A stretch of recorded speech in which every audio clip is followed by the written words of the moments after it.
Salut Tom, comment ça va? Ça va et toi? Ça va super, ça va super. Bah écoute, comme je te l'ai dit juste avant, je te remercie d'avoir accepté l'invitation. Et puis pour commencer, l'idée, bah, c'est déjà que les gens qui ne te connaissent pas apprennent à te connaître. Donc si tu peux nous décrire un peu ton parcours, que ce soit parcours scolaire et même professionnel, pour voir bah, comment t'en es arrivé là. Ok, bon bah écoute, donc déjà je m'appelle Tom, j'ai 29 ans.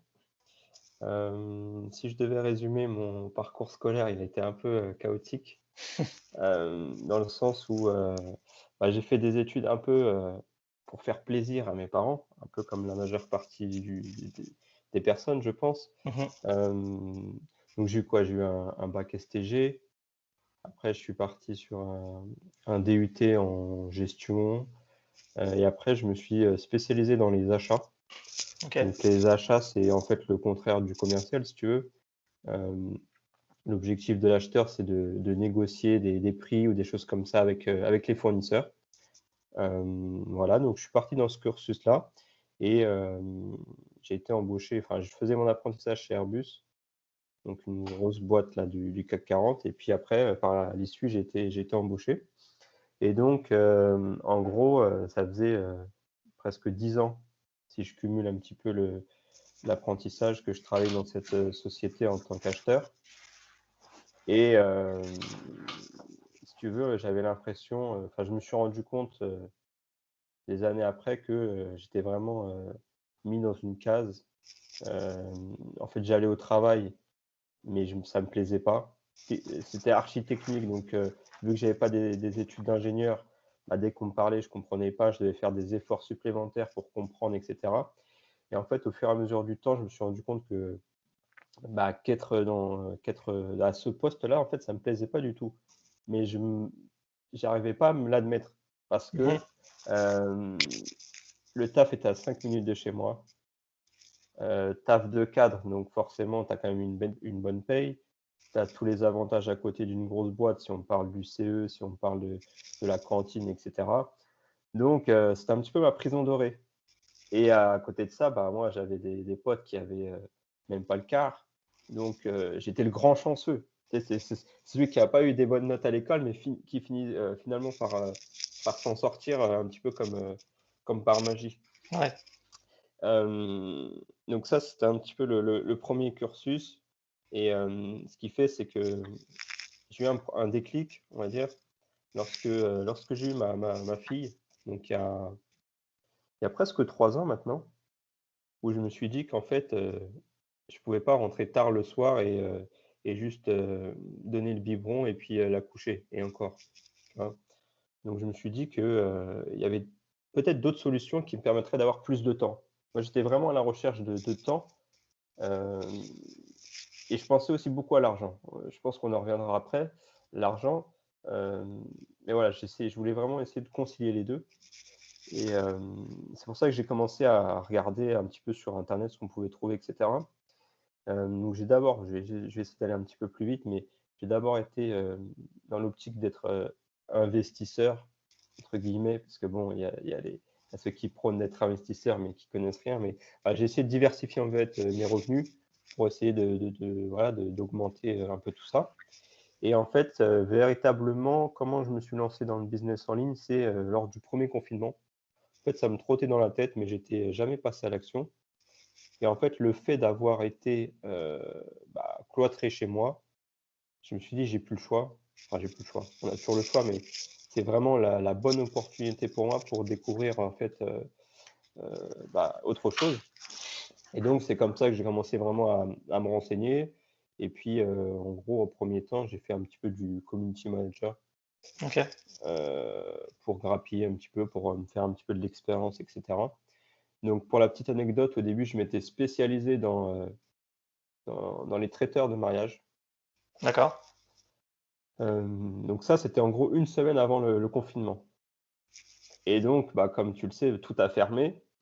Et du C'est coup, sûr. il y avait plus rien, plus d'activité aussi pour les mariages.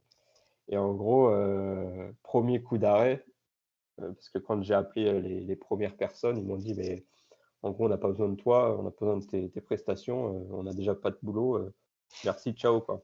Donc Ouais. c'était assez brutal. J'avoue que pour une première expérience comme ça en ligne, c'était très dur parce que je me suis remis forcément en question. Je me dis: «Bah, peut-être que je le fais mal», puis après tu as toujours ce syndrome de l'imposteur qui te dit, «Bah, c'est pas fait pour toi» et cetera.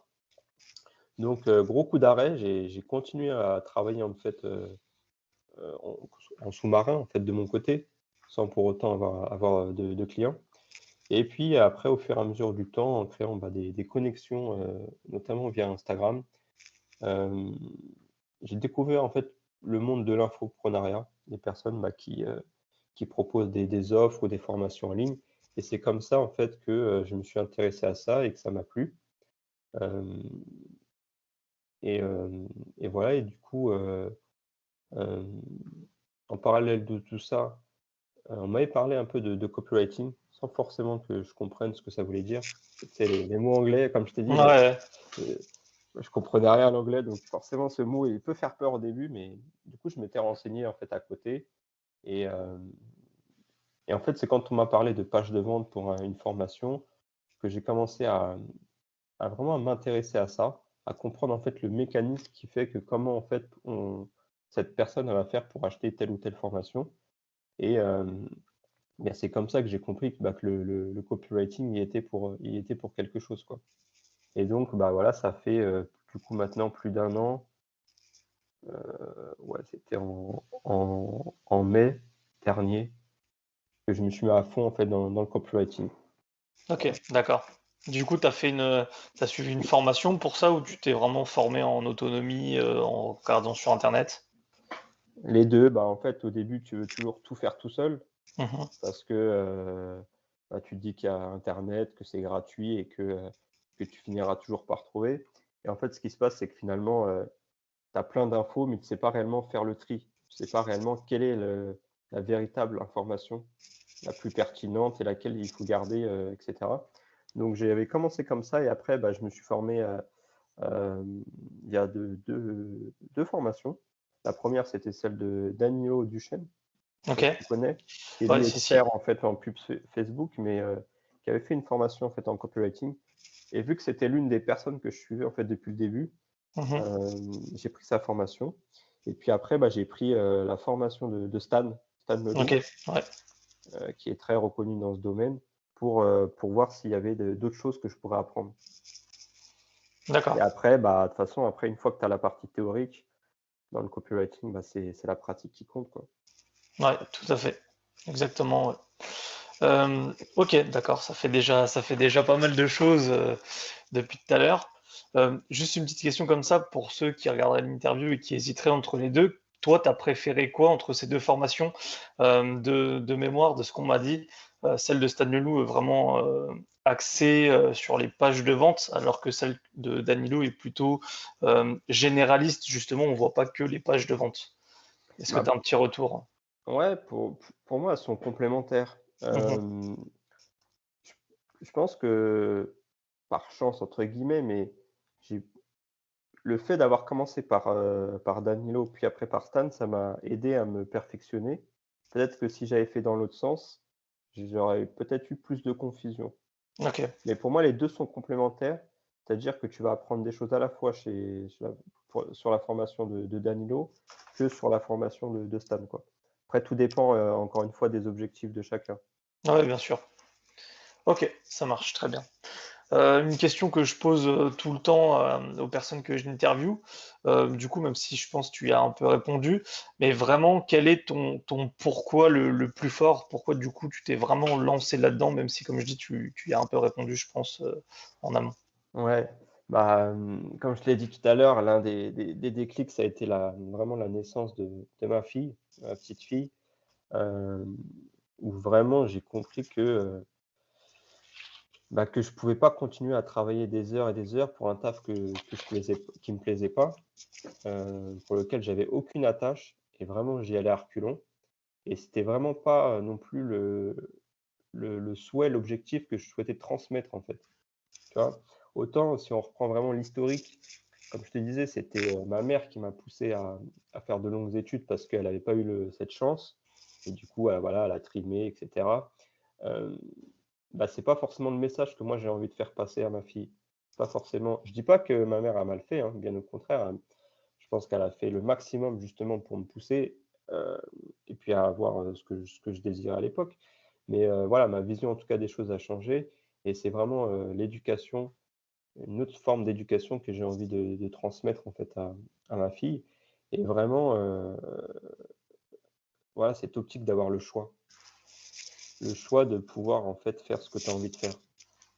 On nous a souvent dit que, on faisait pour faire et pas on faisait pour, parce qu'on aimait, tu vois? Mmh. Ouais, tout à fait. Et c'est un peu le message que j'ai envie de lui faire passer, ouais. Mmh. Donc le pourquoi, en fait, c'est vraiment la famille et principalement ma fille, quoi. Ouais. OK, super.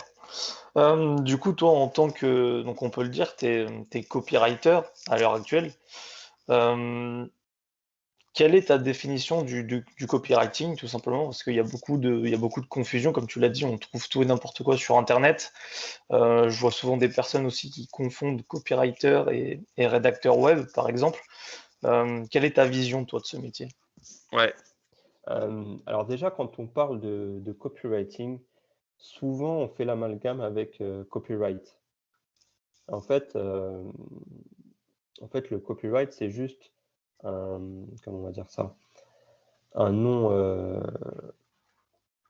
un nom de droit, lié au droit, en fait, par rapport à tu sais, au droit d'auteur. Mmh, ouais, tout à fait. Droit d'auteur, donc ça a rien à voir, en fait, avec le copywriting qui est lui plus une, technique, marketing.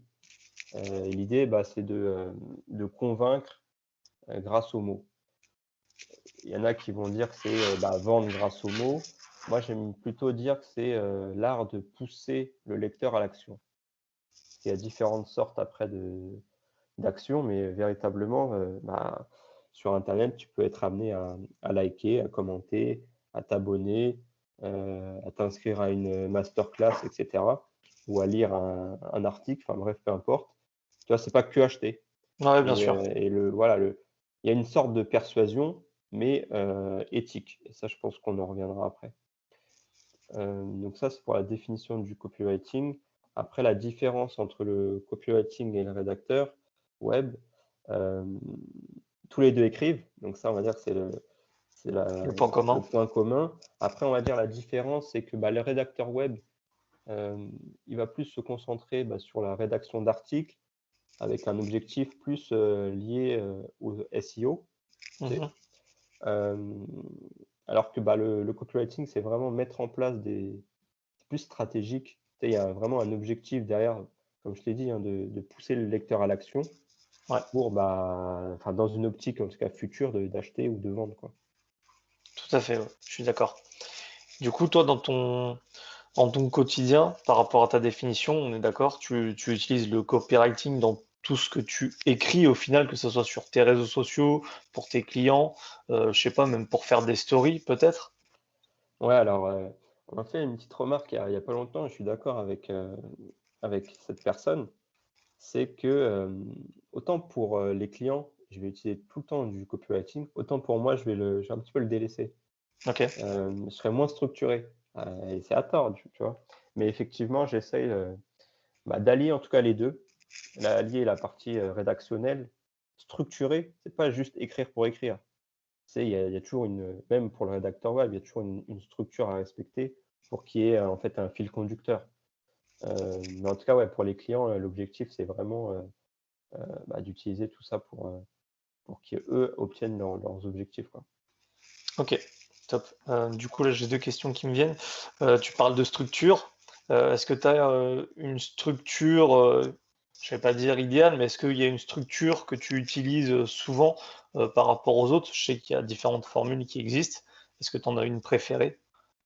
Ouais, en fait, moi, j'en utilise principalement 2. Bon, il y en a Mmh. une qui est hyper connue, c'est la méthode, AIDA.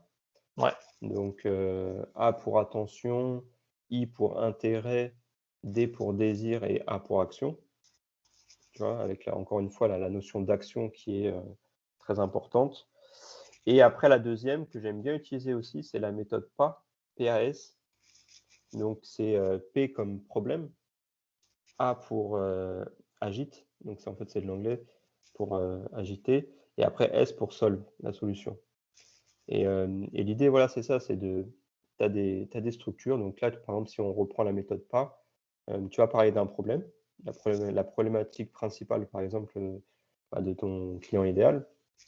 Hem, le A, c'est agiter, donc tu vas essayer de remuer un petit peu le couteau dans la plaie sur sa Mmh. problématique. Quelles sont les conséquences de cette problématique? Qu'est-ce que ça lui fait au fait au quotidien? Qu'est-ce que ça lui empêche de faire, et cetera? Donc tu remues un petit peu le couteau dans la plaie pour après amener en fait le S de solution pour lui dire: «Bah, voilà, tu as ce problème, ça te fait telle ou telle chose, mais attention, enfin attention, moi j'ai», là je te le fais grossièrement, mais moi j'ai une solution qui pourrait, justement résoudre ta problématique. OK, Tu vois? d'accord. C'est essayer de mettre un lien, un fil conducteur pour arriver en fait à la personne à créer une espèce de connexion et de l'émotion pour qu'il se dise: «Bah, voilà, il connaît parfaitement ma problématique». Hem, Ça a suscité une émotion, ça peut être, bah, là, de la peur, ça peut être de la joie, de la colère, enfin bref, peu importe, pour justement, bah, ils se disent: «Bah, c'est la personne qu'il me faut, c'est la personne qui va résoudre mon principal problème». OK, et du coup, une question qui me vient, comment tu fais pour te dire, «Dans telle situation, j'utilise telle structure, dans telle situation, j'utilise telle structure». Comment tu fais pour savoir, quand utiliser, AIDA ou quand utiliser l'autre méthode? Est-ce que Hem, c'est lié au format, par exemple? Ça dépend, franchement, je pense pas qu'il y ait de formule, adéquate à n'importe quel style de contenu. C'est plutôt ton contenu à toi, enfin ton style que tu veux mettre en avant. OK. Après, tout va dépendre du client cible. Est-ce que lui, il est enfin, tu sais, je raisonnerais pas forcément par méthode, mais plutôt par, sa problématique, et Mmh. qu'est-ce que tu as envie de lui faire sortir? Comment tu veux l'amener, en fait, à le pousser à l'action? C'est vraiment ça le principal, le principal objectif. C'est comment tu vas réussir à le faire pousser à l'action? Comment tu vas lui faire sortir de sa problématique, le fait qu'il soit au fond du trou, comment tu vas réussir à le faire bouger, tu vois? C'est plutôt ça. Après, peu importe la méthode que tu vas utiliser, il faut juste que tu sois plus à l'aise avec, soit la méthode AIDA ou soit la méthode PAR, et après, comme j'aime souvent le répéter, faut tester. Peut-être qu'effectivement, la méthode, AIDA par rapport à telle solution, elle ne sera pas, forcément adaptée. Après, Ah encore ouais. une fois, ça reste des modèles. Ça ne veut pas dire que tu dois recopier à la lettre, tous les trucs. C'est Ah un ouais, bien style sûr. d'approche, et après c'est à toi de l'amener comme tu veux pour que ça soit le plus parlant possible. OK, top. Donc du coup, par rapport à ça, toi, donc tu disais que tu as commencé en tant que CM. Là, actuellement, en tant que copywriter, tu spécialisé comment? C'est-à-dire, est-ce que tu es plus sur les pages de vente ou est-ce que tu restes entre guillemets «généraliste»?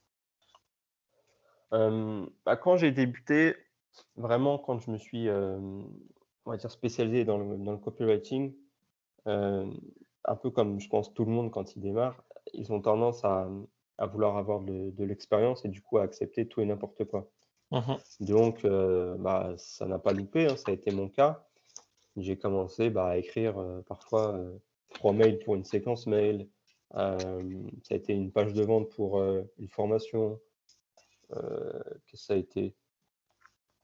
Enfin voilà, diverses missions un peu, n'importe comment, avec des prix qui étaient pas forcément, en adéquation. Mais à l'époque, bah, tu sais pas, tu as envie juste, d'écrire et de faire rentrer de l'argent, tu vois? C'est pour ça Mmh. que je te parlais d'argent tout à l'heure. J'étais vraiment plus, dans l'optique de gagner de l'argent et pas forcément servir le client. Hem, donc aujourd'hui, je me suis recentré. En fait, je me suis dit que véritablement, il fallait que je sois, aligné avec moi, avec mes valeurs, avec ce que j'ai envie de transmettre, et du coup, si on peut dire ça, j'ai actuellement 2 offres.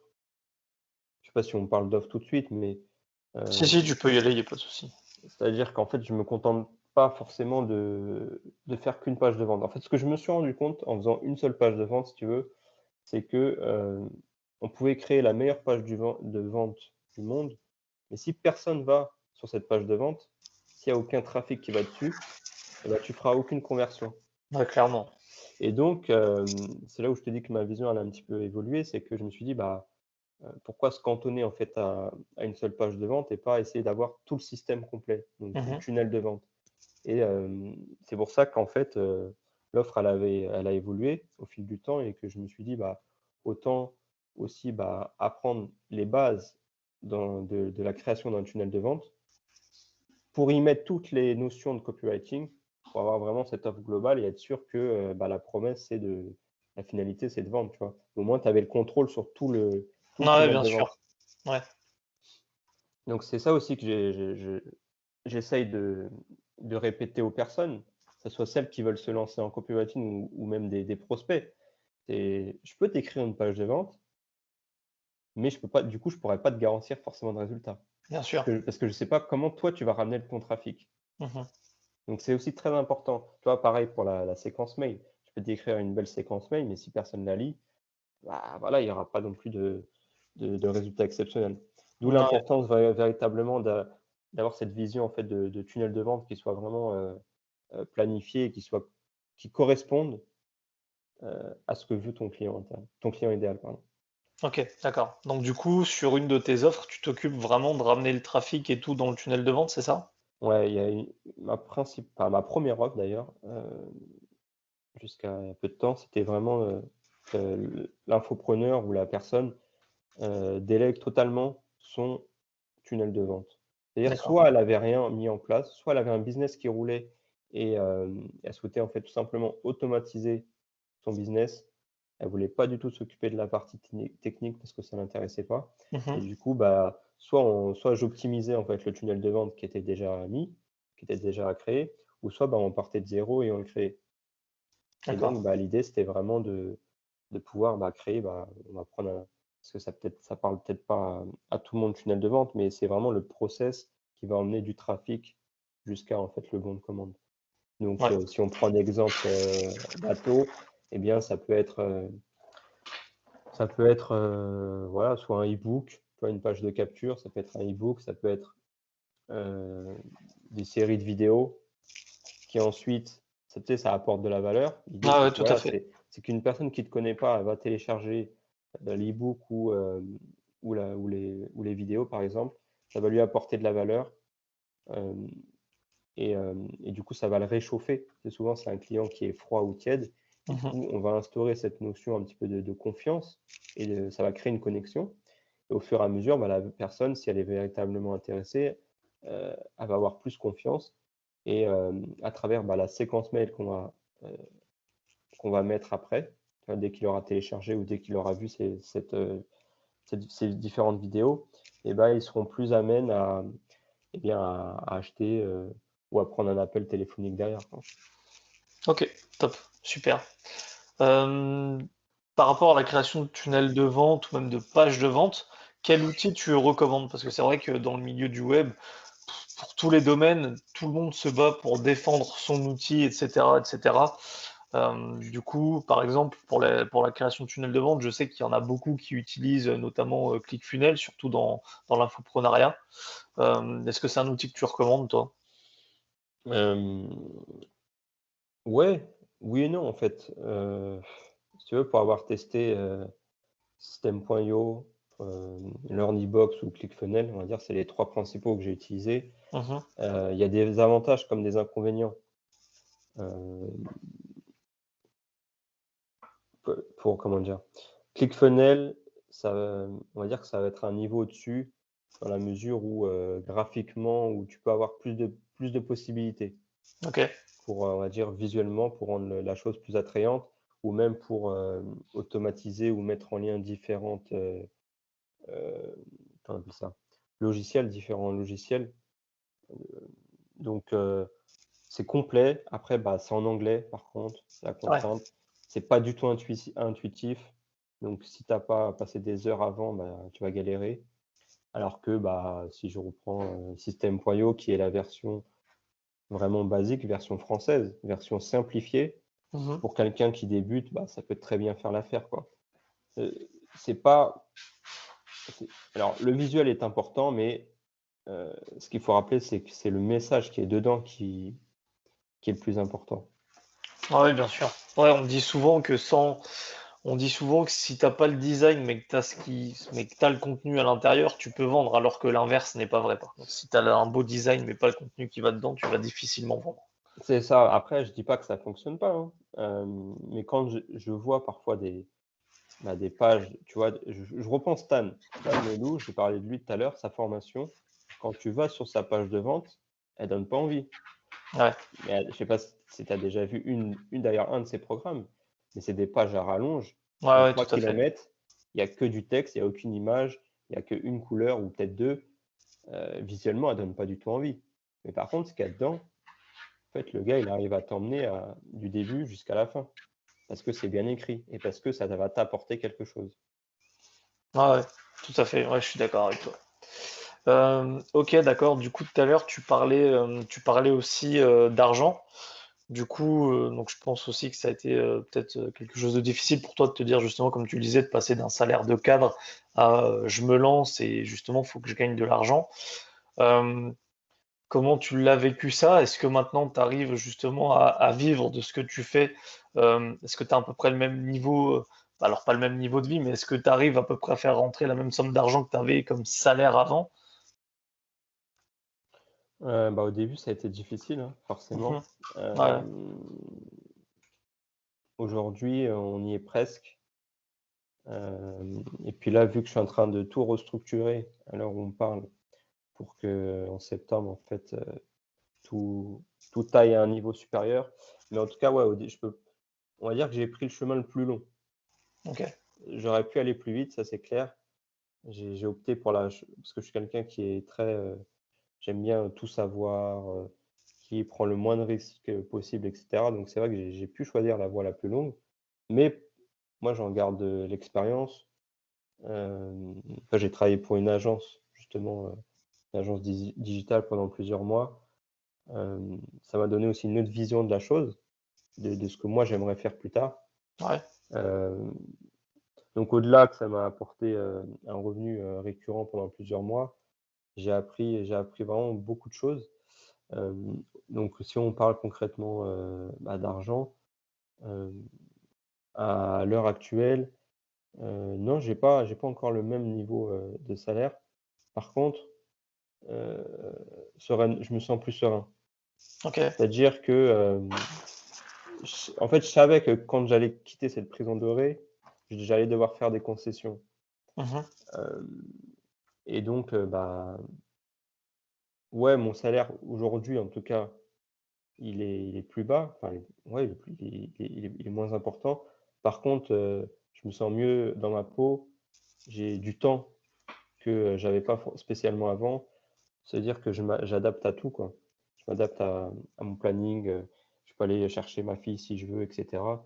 Donc ça, Ça n'a pas de bah, prix. comme on dit, voilà, ça a pas de prix et donc c'est ce que je cherchais aussi. Bien évidemment, l'objectif, c'est de faire tout exploser et et que j'ai même plus à penser à l'argent, quoi.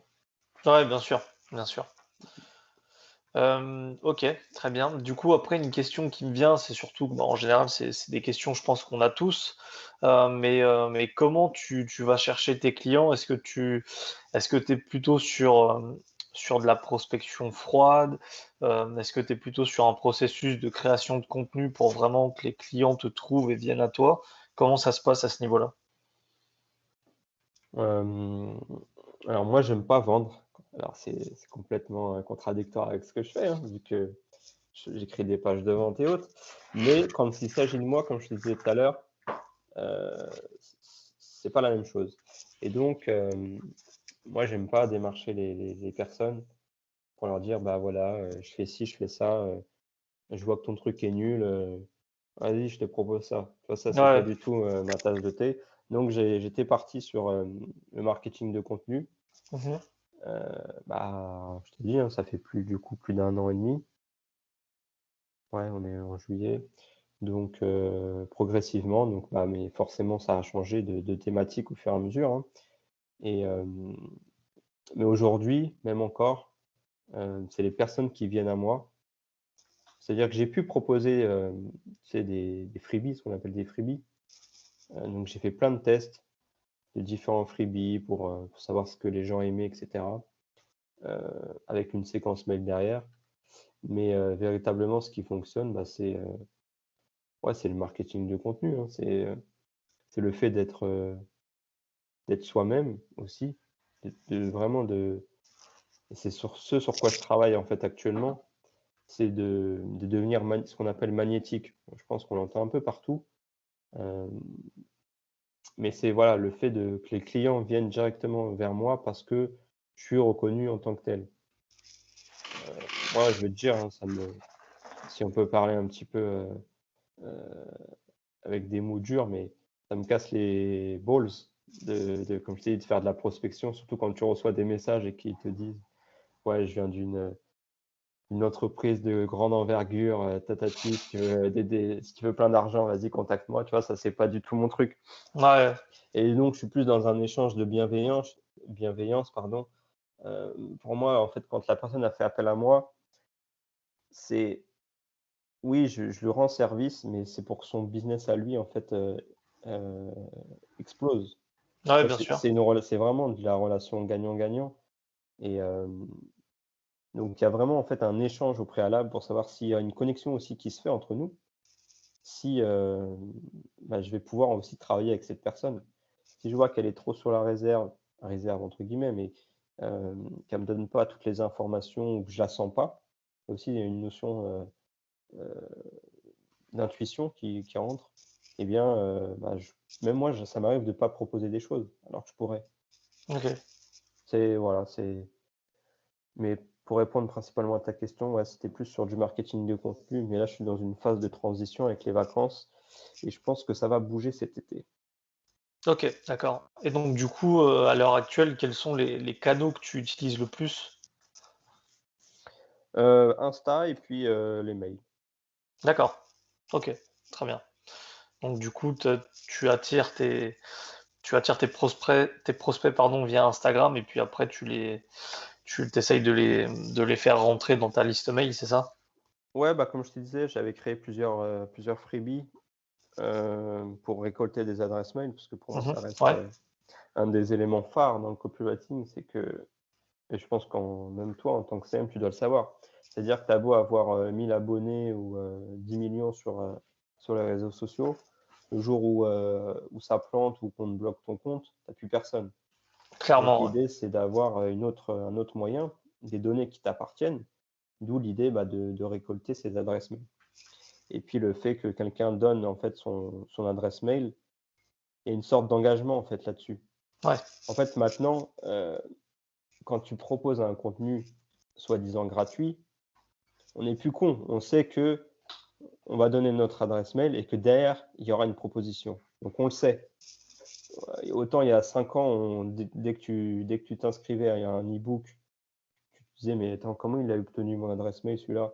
Et après, il te vendait tout un tas de trucs. Maintenant, aujourd'hui, on n'est pas con, on le sait. Et du coup, dès qu'on s'engage, eh bien, inconsciemment, on sait qu'on va recevoir une offre, enfin, on va nous proposer quelque chose. Donc, il y a une sorte d'engagement. C'est que si je le fais, c'est que dans un premier temps, bah, le freebie va m'intéresser, va m'apporter de la valeur. Et deuxièmement, peut-être que même son offre pourrait m'intéresser. ouais, ouais, ouais, ok. Et du coup, justement, au niveau de tes freebies, toi, tu disais que tu avais testé différents formats. Qu'est-ce qui a mieux le marché pour toi? En fait, j'ai testé, ouais, comme je te disais, pas mal de choses. Je crois que le premier freebie que j'avais mis en place, c'était un e-book, Mhm. parce que c'est ce qui se faisait peut-être le plus. Sauf que j'ai fait un e-book de plus de 60 pages. Ouais. Et bon, je mettais tout sur le copywriting, hein, c'était cool. Sauf que bah, les gens n'ont pas le temps et Mhm. vont pas lire 60 pages pour comprendre le copywriting. Donc après, bah, j'ai changé un petit peu d'approche. J'ai testé bah, le mode de checklist. Ok. J'ai testé aussi même. Donc ça, c'était plus lié au copywriting. Après, j'ai testé aussi la partie formation gratuite, Ouais. où là, on essayait de lier un petit peu la partie tunnel de vente avec la notion de copywriting. Ok. Et là, dernièrement, je suis reparti sur une espèce ouais, de mini e-book, de mini checklist pour justement créer des titres correctement. D'accord. Je suis plus moi, heu, je suis plus sur la notion d'écriture, quoi. Ouais, bien sûr, ce qui est normal, Ouais. ce qui est normal. Mais encore une fois, ça veut pas dire que l'un sera meilleur que l'autre. Tout dépend, encore une fois, hein, pour ceux qui veulent écrire un e-book, qui veulent délivrer un freebie, en fait, il faut vraiment se dire, faut pas se mettre dans la tête de: «Qu'est-ce que moi j'ai envie de délivrer?» Il faut se dire: «Qu'est-ce que la personne veut?» Et c'est un des premiers principes dans le copywriting, c'est, qu'est-ce qu'est-ce qu'il veut? Qu'est-ce que le lecteur attend de moi? Ouais, Véritablement, c'est ça. OK, d'accord, ça marche. Du coup, cette liste mail, donc tu la développes avec des freebies. Est-ce que justement entre ces différents freebies, tu fais, je sais pas, du contenu quotidien par mail ou est-ce que tu fais une newsletter? Comment ça se passe? Est-ce que tu essayes d'apporter du contenu justement entre ces freebies plutôt que de délivrer juste le freebie et après essayer de vendre quelque chose derrière? Ouais, il y a deux approches. Encore une fois, j'ai testé des choses, bien évidemment. Mmh. Hem, Aujourd'hui, en fait, dès que tu vas télécharger, l'e-book là, ce qui va se passer, c'est qu'il y aura des mails liés à l'e-book Ouais, et à la fin, il y aura une offre. Mais à côté de ça, tu vas quand même être enregistré automatiquement sur, ma newsletter d'accord. où là, tu vas recevoir en fait, des mails, chaque semaine mais vraiment liés en fait au copywriting pour apporter en fait de la valeur, quoi. Parce que je OK. m'étais rendu compte que, encore une fois, c'était un test. J'avais fait, une page de capture juste pour s'inscrire à une newsletter, Mmh. sauf que je me suis rendu compte que les gens ne s'inscrivaient plus à une newsletter, réellement à une Ouais, newsletter. ouais, tout à Tu vois, fait.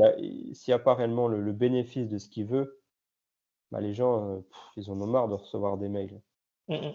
et donc d'où l'idée en fait de un petit peu contourner la chose et pour l'instant ça a l'air de fonctionner, quoi. Et puis vraiment ceux qui veulent pas, qui veulent juste l'e-book, qui ont en fait aucune intention derrière, ils se désabonnent, quoi. Et ça, il faut vraiment, lâcher prise par rapport à ça. OK, d'accord, très bien. Du coup, pareil, même question que tout à l'heure. Vas-y, je te laisse boire, je t'en prie. Merci. Voilà. Ouais, du coup, je disais même question que tout à l'heure, mais ce coup-ci pour l'emailing, quel outil tu utilises? Quel outil tu recommandes par rapport à tout ce que tu as pu tester? Encore une fois, ça va être, propre à chacun. Heu, pour mon propre business, je me fais pas chier. Je fais tout sur System.io, D'accord? alors que, pour les clients, j'ai travaillé sur diverses outils. Le dernier en date, c'était ActiveCampaign, Ouais, qui pour le coup est archi complet. Ça te permet de faire plein de choses et puis tu peux le relier directement en fait à ClickFunnels, c'est pour ça qu'on l'utilisait. Hem, voilà, après encore une fois, tout dépend, de ce que tu veux faire, l'objectif qu'il y a derrière. Est-ce que tu veux juste envoyer des mails ou est-ce que tu veux faire des beaux mails heu, une mise en forme qui soit plutôt belle? Hem, ouais, franchement, c'est propre à chacun. Bien évidemment, ActiveCampaign, ça permet de faire plus de choses au niveau des automatisations, des mmh, séquences mails que tu souhaites faire, des notions de tag et cetera. Après, pour une personne qui débute, franchement, ça sert à rien de payer un outil aussi cher juste pour envoyer des mails, quoi.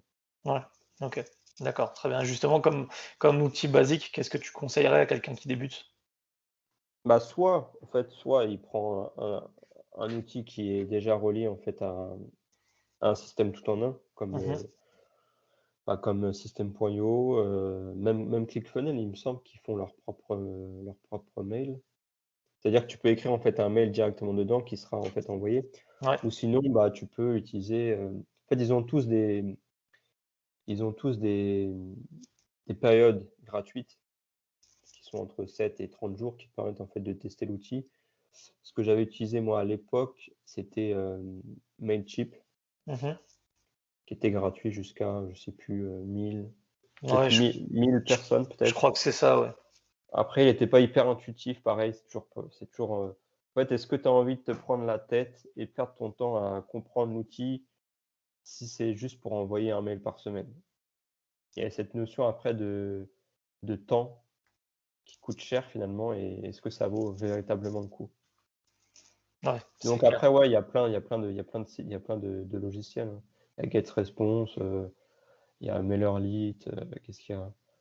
Donc ActiveCampaign, qu'est-ce que j'aurais pu oublier? Enfin vraiment, il en existe des dizaines et c'est pour ça que ce qui est intéressant, c'est, la période d'essai. C'est que comme ça, bah, ça te permet de tester, l'outil et de voir en fait si, bah, tu plus, si l'outil te correspond, au mieux, quoi. Ouais, ouais, tout à fait. Ouais, non, mais c'est pour ça, parce que je te le dis, c'est un truc qui marche souvent. Moi, je le vois quand je fais des recommandations d'outils dans des posts ou quoi. C'est vraiment des posts qui marchent beaucoup. Et les gens se prennent beaucoup trop la tête, je pense, à chercher des outils pour telle et telle chose. Je sais pas pourquoi il y a un focus sur les outils, puisque au final, c'est que le moyen d'arriver à tes fins. Mais les gens aiment ça. Ouais, j'étais comme toutes ces personnes-là à vouloir, avoir le meilleur outil et cetera. Mais comme je t'ai dit, j'ai passé véritablement beaucoup, beaucoup trop de temps à trouver l'outil, le meilleur outil sur le marché. Et puis, ce que j'avais entendu, je crois que c'était d'Aline, de The Bee Boost, c'est que l'outil à un instant A, enfin, à un instant T, pardon, peut te correspondre, mais en fonction de l'évolution de ton business, bah, tu peux être amené à le changer. Ouais, tout à fait. Ouais. Donc autant, si tu démarres, autant, pas te prendre, la tête et utiliser pour un truc gratuit, ou un truc tout en un, quoi. Ouais, ouais, clairement, clairement. Euh, on est déjà sur 50 minutes quasiment. Du coup, pour arriver sur la fin, qu'est-ce que tu recommanderais?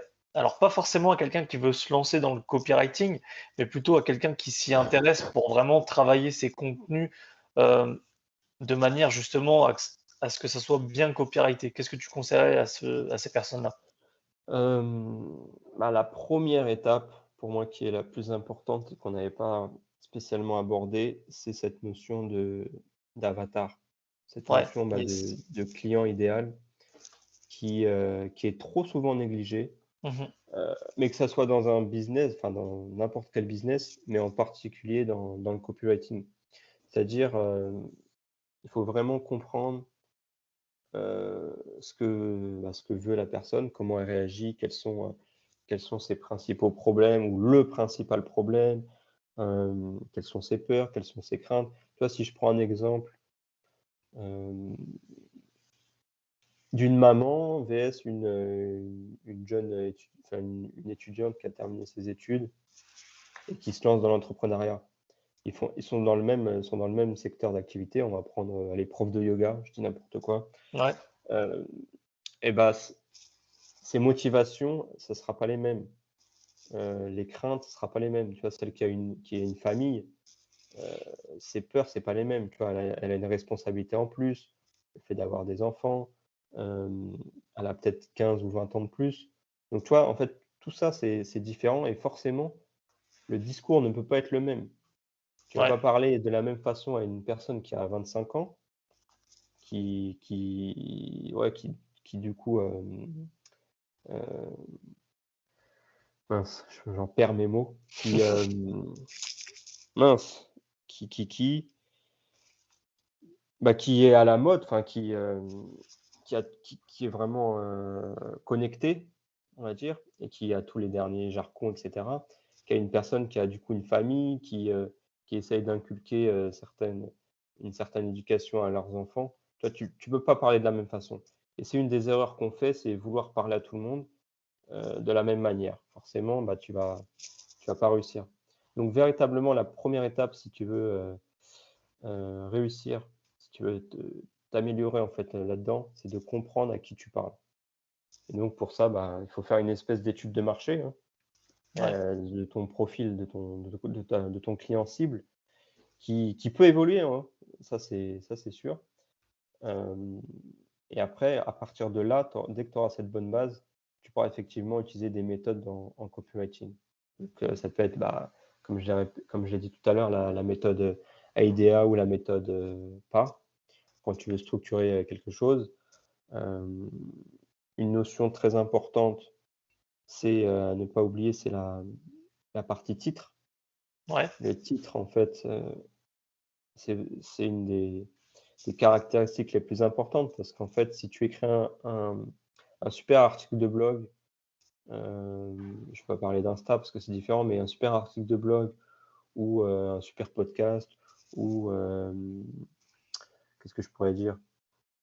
Ou un mail tout simplement et un super il a une valeur mais énorme, personne n'a jamais écrit un truc pareil, mais si ton titre il est nul, bah, personne va cliquer dessus et du coup personne va le lire et une stat Mhm. qui le dit, c'est que, déjà il y a que 8 personnes sur 10 qui vont lire ton mail ou ton article et il y en a que 2 qui vont cliquer. Donc c'est très c'est peu, quoi. Donc d'où l'importance d'écrire en fait un titre qui soit, accrocheur, mais attention au putaclic, quoi. Ouais, faut pas que ça soit, faut pas que ça soit du mensonge juste pour attirer, effectivement. Ouais. Et je reviens, c'est vrai, sur cette notion d'avatar qu'on n'a pas développée dans cette interview, mais effectivement, j'ai interviewé déjà plusieurs personnes, et c'est vrai que cette notion d'avatar revient souvent. Et c'est important d'en parler parce que c'est vrai que pour les personnes qui débutent, c'est la base, mais tu te rends compte qu'en fait, même dans des entreprises qui tournent bien, tu as cette notion d'avatar qui est au final même pas travaillée correctement. Moi, je prends mon exemple pour une fois. Là, je suis en alternance dans une boîte qui fait, je crois, 10-11 millions de chiffre d'affaires annuel. Et bah là, moi, j'ai travaillé 3 mois sur le persona d'une des 3 offres qu'on avait. Parce qu'au Mmh. final, ils sont partis sur un truc très, très, très, très généraliste. Et en fait, au final, ils n'avaient même pas vérifié leur hypothèse, quoi. Ouais. Oui, c'est ça en fait, pour construire un avatar, il y a des hypothèses que nous on se fait et après il faut véritablement le vérifier sur le marché. Exactement, c'est Ouais. ça.